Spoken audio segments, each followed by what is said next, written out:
All right, welcome back to the channel, everyone. Hope you all are having a good day so far.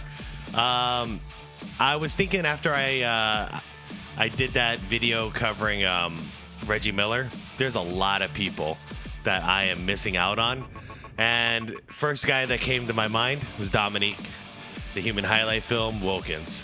I have not like made a peep about Dominique in this channel, and that's ridiculous because for the longest time as a kid, he was my second favorite basketball player out there. You know, it was MJ 1, Dominique 2, and then people on the Suns and people on the Bulls, you know? So it's time. I found this video here called Dominique Wilkins was the most underappreciated NBA superstar. It's by a channel called Old School B-Ball. We've reacted to some of their content in the past. Good stuff here always. As always, I'm going to link the original video down below if you want to watch it without my commentary. That's going to be in the description box down below. Everybody else, please leave this like for Dominique, and let's do this. Dominique Wilkins would be out of the TV screen, and then all of a sudden, you saw his hand attached to a body, reach out and slam the basketball. Yep. People had never seen anything like that before. Taking off at the foul line, dunking over somebody, or coming down on a break jump over two people, or even somebody put a basketball on top of the backboard, balanced it up there, and he went up, got it, and dunked it. Damn. He was the human highlight film. He did things that nobody else in the league could imagine a dozen times a game. Then, of course, there was part of the Wilkins repertoire, the staple spin move, whirling bank shots, flying slammers off the break, and rainbow jumpers. Scoring 57 points, Jordan getting 41.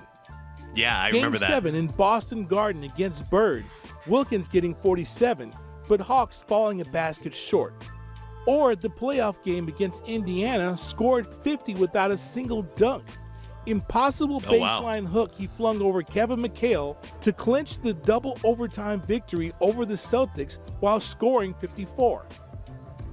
What if I told you that the Utah Jazz picked Dominique Wilkins in the 1982 NBA draft? All right, this I didn't know. The Jazz traded him to the Atlanta Hawks for John Drew and Freeman Williams, plus undisclosed cash. A 6-year contract, and Wilkins was home. It was Utah's worst decision of their franchise history. Yeah. Stories about Wilkins spread. 82. So if they had Dominique back then, would they still have ended up with Karl Malone and John Stockton? Maybe. That would have been a hell of a trio. Small forward, point guard, and power forward all locked down.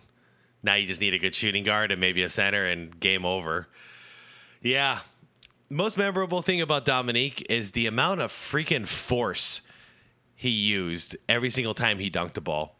That's one thing okay, maybe Vince Carter. Like, him and Vince Carter are those guys up there that, like, they didn't just throw the ball down. Like, they abused that ball, and they abused the rim. Something special about him. But I think Dominique gets a bad rap because he's just known as a dunker. Same with Vince Carter. These are both solid basketball players. And Dominique had, outside of a three-point game, which was common back then, not to have a three-point game, he had it all. He was a hell of an offensive player. Hell of a defensive player, too. Nationwide long before he entered the NBA. He passed up his final year of eligibility as the all-time leading scorer of Georgia with 1,688 points in 3 years and was picked after James Worthy went to the Los Angeles Lakers and Terry Cummins to San Diego. I'd thought about coming to Atlanta since I was in college. I never thought it would be possible. Other teams were talking about trading for me. Hawks coach Mike Fratello had the most significant influence on his game, demanded that Wilkins improve his jump shot, expand his range, and use his left hand. 7 seasons under Fratello were Nique's look at that force. Range and use his left hand. This. 7 seasons under Fratello were Nique's best years. It was the time that he established himself as one of the game's great players, with a vast array of dunks, jumpers, coast-to-coast drives, and he would explode inside for blocks or follow dunks. Little tidbit, too, he has a twin brother named Gerald Wilkins, played for the Knicks. The greatest game I ever played. That was the greatest fourth quarter any two guys ever played. Nick recalls Game 7 East Finals in the 1988 playoffs. I talked to Larry about it, and he feels that way too. For one 12-minute span, Wilkins and Bird dueled like a pair of gunslingers. Bird would hit runners and jumpers. Wilkins would answer with dunks and drive the lane with spin moves. On and on it went, neither player conceding anything. Bird scored 20, Wilkins 16 in the quarter. In the closing 1 minute 30 seconds, Neek would finish with 47 and Bird 34, but the Celtics prevailed 118-116. 1988 San Antonio, 48 points in 42 minutes. The game quickly evolves into a rout.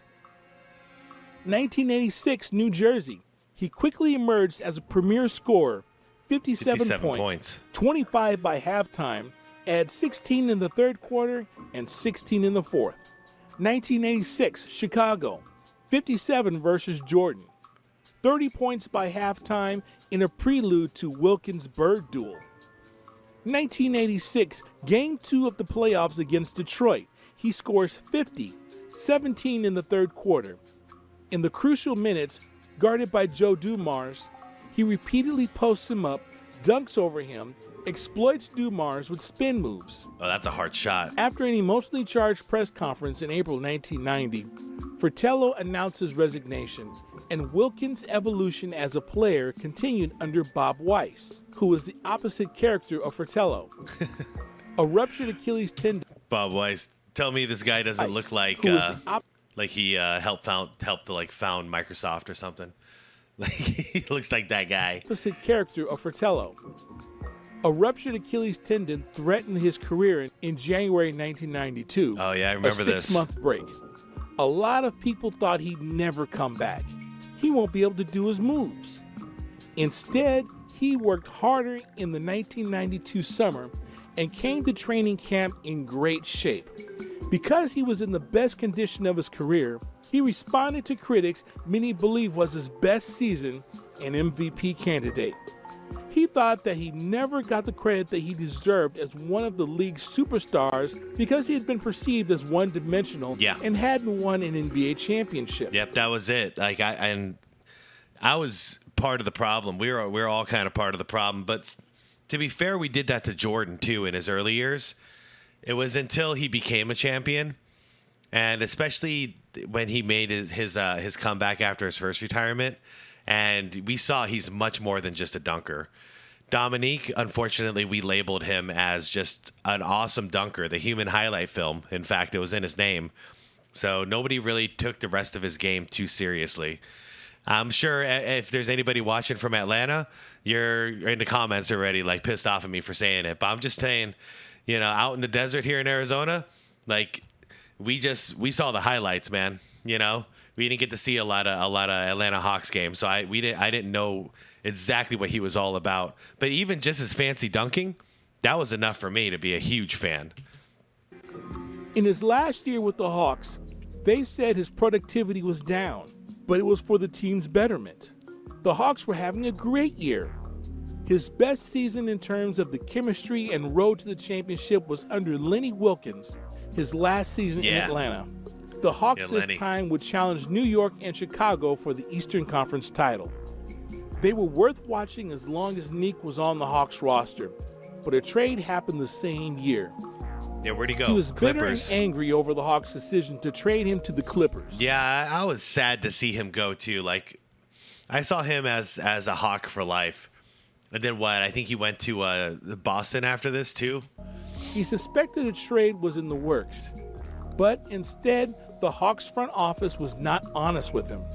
They were 36-16, while the Clippers were 17-34. Wow. I felt I helped get this team to this point, and then they disrespected me. Yeah, they really did. He was upset about trading for Danny Manning, who, being younger, shouldn't have been a factor. There are guys in the league who are 24 and can't do the things I do. Once you hit 30, people expect you to sit in a rocking chair.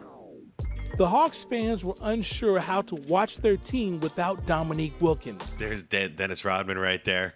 Vinny Del Negro. That's the Admiral back there. Cool Except shot. for the year he tore his Achilles tendon. But unfortunately, this would be an empty feeling.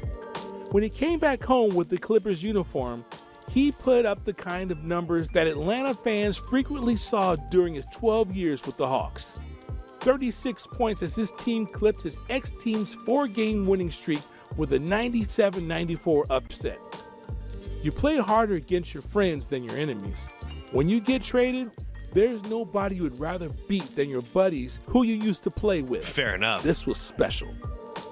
Danny Manning, who got traded for Wilkins, was in foul trouble and scored 6 points on a 3-for-10 shooting. Wilkins drew a pregame standing ovation that lasted for 1 minute 40 seconds. Good, man. Atlanta fans, you should have nothing but love for this guy. It just shows how genuine Hawks fans were. Yeah, for sure. They were behind him. Good job, even Atlanta. in the Clippers uniform. With LA down 74-67, he began the fourth quarter with 3 consecutive transition layups, including a breakaway double pump jam. He went over Elo, grabbed the rebound, and then scored the basket. The Clippers led 93-92 and went on to win. For Atlanta, it was the end of an era. Wilkins remained hardened by the trade for years. He failed to comprehend, unwilling to accept it. Sounds crazy, doesn't it? The disappointment still hasn't left me. The Hawks have a chance to win a title, and I wanted to be part of that. I still don't understand it. It's the most senseless trade I can imagine. Yeah. He refused to speak with Hawks president Stan Kasten and general manager Pete Babcock. He also felt betrayed by coach Lenny Wilkins, of whom he said, "I did everything Lenny asked, but I never really felt part of the offense." And he had no support from his teammates except phone calls from Kevin Willis and Dwayne Farrell. None of the Hawks publicly blasted the trade, which Wilkins interprets as a lack of loyalty, while a few, including John Koncak, have further stung Neek by saying Danny Manning's skills were more compatible with the rest of the team. Man, sometimes I still can't believe it. I just try to go on after 12 years. A legacy of highlights and dedication assures Dominique Wilkins' stature among the all-time Atlanta greats. His Atlanta career had been cut for a trade to the LA Clippers, but his name should have its place on the same wall in Atlanta sports history with Evander Holyfield, Henry Aaron, and Bobby Jones. Great video. Once again, this was old school basket or old school b-ball. Quick question, if anybody knows, did they ever retire his jersey out there? Because if they haven't, that's a damn crime. And it sounds like he didn't really talk to the organization much after the trade, and he's still pretty salty about everything that went down, rightfully so. But I wonder if they ever honored him. Let me know. There's got to be at least a couple Atlanta fans out there listening in on this. Yeah, I hope he got honored. And honestly, I mean, considering the Atlanta Hawks, I'm thinking about the level of success that you guys have had in your history. I'd give the damn man a statue too. He's the greatest Atlanta Hawk of all time. You know? So I think it's well earned. He was a fantastic player. It's sad to see that he got disrespected like that. Am I tripping, or did he become like a traveling man towards the end of his career? I seem to remember him in a Celtics jersey, and I'm having some vague memories of him in a Spurs jersey. Might be crazy though. I might just be freaking old. All right, everybody. Thanks for watching. Leave the video a like if you enjoyed it. And yeah, subscribe to the channel if you want more content like this. If you do, I'll see you tonight for the After Dark episode. Thanks for watching as always. Yeah, I'll see you tonight, okay? Peace out. Have a wonderful day.